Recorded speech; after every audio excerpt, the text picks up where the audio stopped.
to get back on the music shit. You were locked up. You get out. You and M1 start doing music hard again. You come to Brooklyn. We can't talk about you coming to Brooklyn without talking about the legendary Lord Jamar. We had him on the show. We had to ask him about you guys, how that happened, the experience. Talk about it a little bit from your perspective. Meeting him at that block party, talking to him. He told us he saw the hunger and the desire in your eyes, and he heard it in the inflections in your vocal tones. He knew that you guys were going to give him the commitment that was needed to make a mark in the game. Now I want to hear this whole thing from your perspective, because it was really fascinating to hear the kind of faith he had in you guys when he met you. Yeah, man. I love Jay for life, man. Just as a friend, as a homie, you know what I mean? And, of course, someone who was a catalyst for us connecting with the industry, right? But, when we met Jay, we came from Florida about 9 deep with $900. And we thought we had hustled up something that we'd be all right, because Florida prices and New York prices were two different worlds. Right. So we get to New York, that shit in a month is gone, and half of our crew bounce and go back to Florida. And the ones who stayed, was the ones that was hungry enough to go through that blizzard in, 95, one of the worst blizzards. And we were staying with my girl's sister. I remember mad. that. Everybody everybody was in the living room. Too many people, and then New York old ass buildings. The wiring is always catching on fire and shit like that. So in our apartment, the shit caught on fire. When the landlord and the fire trucks and all that came, they seen all these niggas in the crib. We got kicked out, and so we ended up homeless in the middle of the blizzard.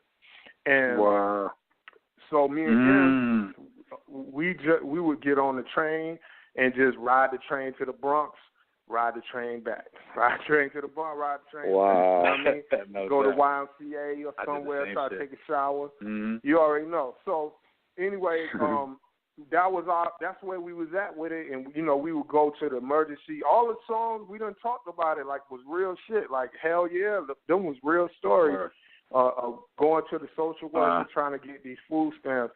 But in a nutshell, that was the environment and what we was living in. And then one day we had met a lot of different people, Russell Simmons, and we even met Alamo from Brand New. Wow. Brand New. Yeah. Before we met Jay. And Jamar. Everybody had some little slick shit to say. You know what I mean? It's like, yeah. We'd be like, we trying to do this, yeah.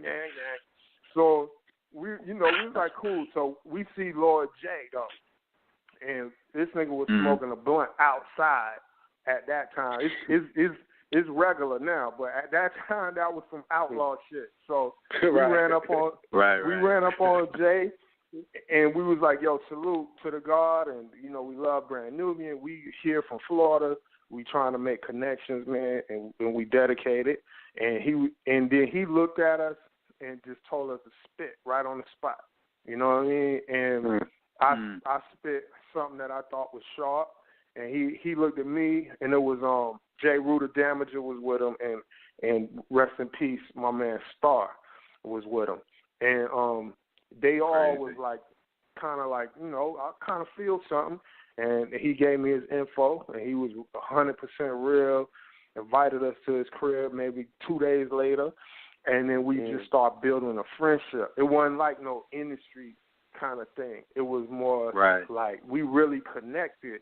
Because Jay is hood, but Jay is mad smart, and Jay is, he the God body. So we just had a lot in common, to that. Yeah.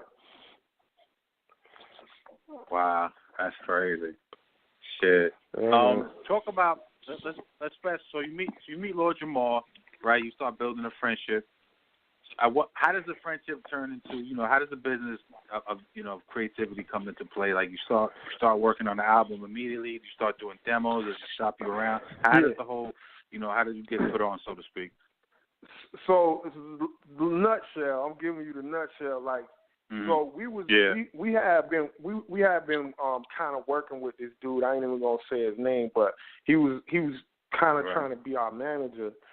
But he had a real wild contract that we signed with him, and Jay, you know, once we got to know Jay a little bit, he asked to see the contract, and when he looked at it, he was like, "What? What is this shit?" And so we were still so wild. As soon as I seen his reaction, I felt disrespected. So I was like, "We gonna go see this dude." So we pile up with us, Jay, his brothers, homies, everybody, and we go to up north. It was close to New Rochelle. I can't remember exactly where it was, but we go see this nigga and beat him down and tear the contract up in his face, right? And then Jay was like, "All right, now I got y'all, and we gonna boom boom." So then, like, you know, Jay was showing us just like he taught us like how to like polish the roughness of what we was on as far as songwriting. Like, I didn't know how many bars is common in a song on the radio. You know, I didn't know like the hook. Right. You know what I mean? It's 16 bars or it's 8 bars for the hook. Right. And then the bridge and all that shit. Right. I ain't know none of that. I just was like 100-bar verses. You know? So right. And at first I thought like this nigga trying to make me mainstream. You know what I mean? In my mind. Yeah, you trying to commercialize me. Yeah, I don't want to be commercial. You know what I mean? But I learned, you know. So it was a learning. That's what I always try to give it up, and so you know people could just know that he took the time to teach us like basic principles of professional music. You know what I mean? And and while he was teaching us that, we was also teaching him, I guess, you know, from like our experiences and our instincts with let's get this record, but these drums, and it was just different because we weren't from there. You know what I mean? So, and that's how we had like a different sound combined. And as soon as we went to Loud Records, we did a lot of, you know, meetings with different people, but Matty C and Scott Free and really liked us, and they was like, we want y'all to come and meet Steve Rifkin, the owner of Loud Records. Had the meeting. As soon as we played the first song, Steve said, "Sign it," and threw his thumb up in the air. Wow. And the A&R was what song was that? It was the song called "These Are the Times," and it didn't even come out on our album, but it came out on a soundtrack, right? It was like a prequel to the album. It was 3 songs on a little tape, and that was like we that's how we just kind of wet the game and got like shows and shit like that early. Right. But people listening, you know what I mean? You could find it somewhere. I know in digital world ain't nothing hiding, but right. So we got signed pretty much right on the spot. Right. You know? That's awesome. Wow. Yeah. Let me ask you something now. In reference to the contract and you know when Lord Jamar looked it over or whatever, did he at that point like teach you guys about the business side and like publishing and copyrights and all of that? Can you talk about that a little bit? Because nowadays, you know, people are getting robbed, and even back then people were getting robbed. So can you break that down for our audience? Because a lot of these artists don't know nothing about that. Well, let me say this, you know, I'm just going to keep it all the way 100, and, you know, we done been through this, but Jay definitely helped us with getting out of that funny contract we had, you know, with the other guy, but keep it all the way 100. The one we signed with him, we had some issues too. So for me, I had to become my own lawyer. My own, you know what I mean? I had to teach myself, right? So I really started studying contracts and all that shit while we was in our negotiation. And just to be honest, you know, Jay was ready to sign something with Loud Records that we didn't feel like was our full value. And then from his standpoint, And I understand this. Like, you know what I mean? We homies for life, and right. But I'm just keeping it real because real shit happen in life, right? Right. And No but doubt. from his point of view was like Brand Nubian signed for X and shit, nigga, this better than that.